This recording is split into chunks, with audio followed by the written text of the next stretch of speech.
Hello and welcome to another episode of Ask the Wizard After Dark. I'm your host, Russ Leteau, aka The Wizard.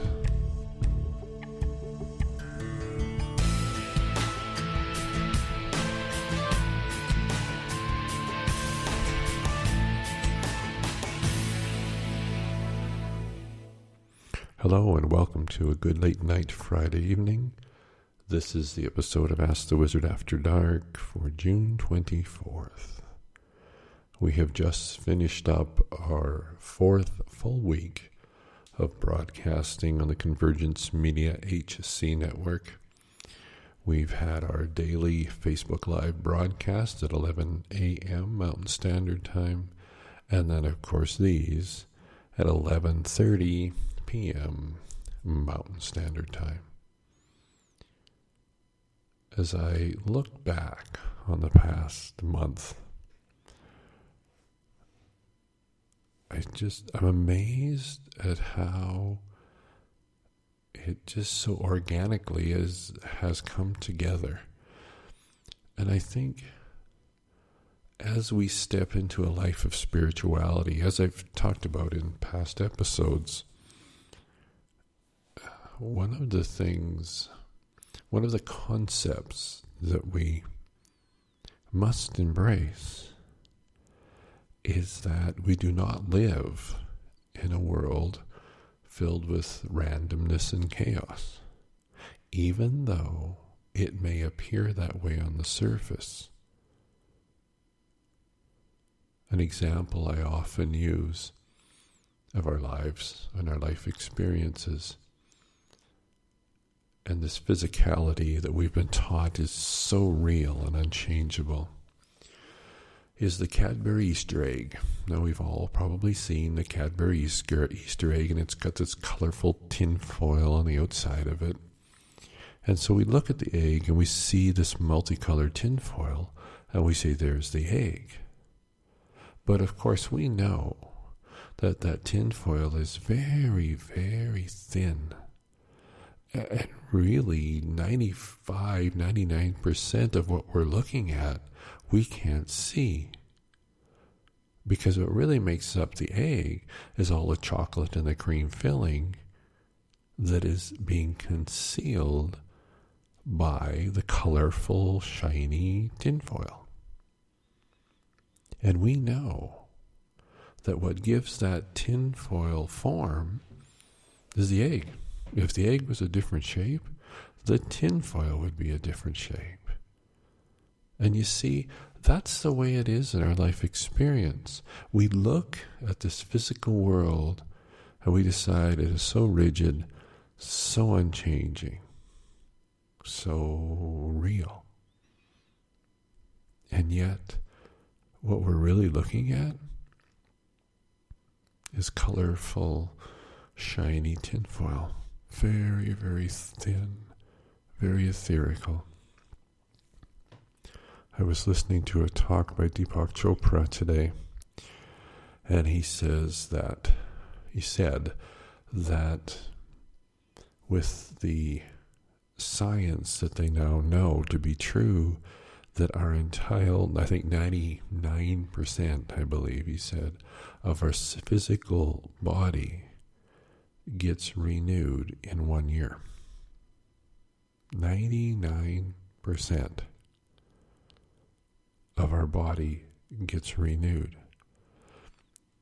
So if you look at a picture of yourself from a year and a half ago, you quite literally, looking at the physical, are a completely different person. It was such an interesting comment in that he said, if you look at that, that's hardcore evidence that reincarnation is true, because the physical body, he says, that stands before you today quite literally has been reborn, and it's not the same body that you saw a year ago. And for me, when we step into a world of spirituality, we start to first believe, and then explore, and then validate that there is so much more to this world than what we experience with our five senses. And that what we see as chaos, using what we see, what we hear, what we taste, what we smell, what we feel, is making an assumption and a conclusion with 2% of the information. Because 98%, which is just as real, matter of fact, in many respects, more real than our physical world, we can't see. We can't experience directly with our five senses. And as we step through the looking glass of our physicality to what's behind it, that's when the journey starts. And in your journey, if and as you persevere, you will be taken to mountaintop experiences that you could never imagine. The view from the mountaintops is unimaginably transcendent. I've seen that view many times, and it truly is undescribable. But in order for there to be a mountaintop to ascend, there needs to be a valley. And the valley experiences, understanding them and learning how to navigate through them, are just as important and valuable as the mountaintop. In many respects, sometimes more valuable. And you see, a master is one who knows how to navigate both. In many ways, in my role, especially as it relates to the Ask the Wizard coaching, that's what I do. Because I've made those journeys through the valleys and the mountaintops many, many times.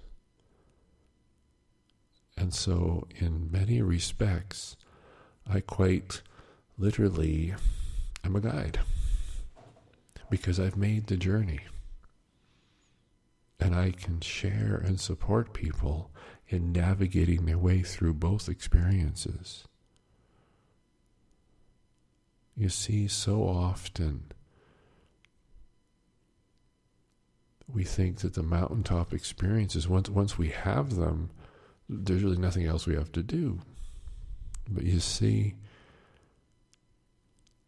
when we're having those mountaintop experiences, it is very important that we learn how to navigate those just as much as the valley, because both are required. And whether you're on the mountaintop or whether you're in the valley, there are things to learn, opportunities to heal, challenges to overcome. They're just different ones. I find it so interesting, and you've heard me talk, I'm sure, and refer about this before, in the value of having a spiritual practice. And you see, when we step into a life of spirituality, the fundamental practices that really support everything that we do is your spiritual practice. So what is your spiritual practice? Your spiritual practice is whatever for you nurtures your relationship with Source, Universe, God, or Earl. I really don't care the label that you use. But it's nurturing your relationship with Source and your relationship with peace. Because peace and the universe, God, whatever words you wish to use, are synonyms. How do we experience the presence of the universe in our lives? We experience it in and through peace. And our spiritual practice nurtures that relationship and therefore that experience of peace. And what I find is we're often really good at maintaining that spiritual practice, but then when we get to the mountaintops and we're reveling in the glory of our conquests, we forget. We forget those foundational practices. And it's so important to honor them when we're having our mountaintop experience. And it's even more important when we're going through the valley. For different reasons, there are so many temptations to not nurture that relationship. And it is absolutely critical, whether you're in the valley or whether you're on the mountaintop. Everything is built upon your relationship with Source, your relationship with peace, your spiritual practice. And when you're on the mountaintop and just everything is beautiful, honor that. And honor that through your spiritual practice. And when you're walking through that valley and it feels like sometimes all you have is your spiritual practice, the beauty of that is that's all you need. Everything is built upon that foundation, and a master recognizes that. And the master knows when they're on the mountaintop, the temptation will be to not do it because there appears to be no need. And when we're in the valley, there's a temptation not to do it because we feel we need so much more.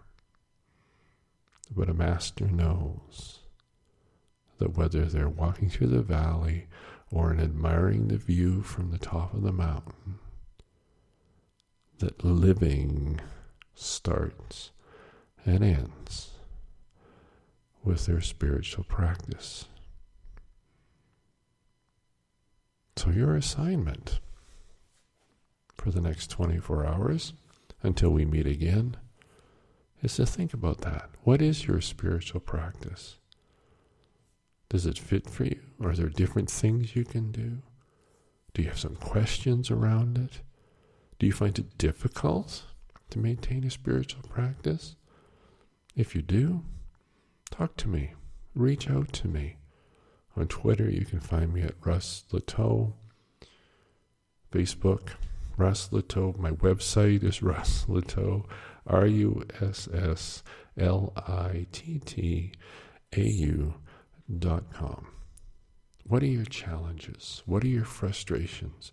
What do you want to talk about? Because on Ask the Wizard After Dark, no questions are off topic and nothing is taboo. This has been another episode of Ask the Wizard After Dark. I'm your host, Russ Liteau, aka The Wizard.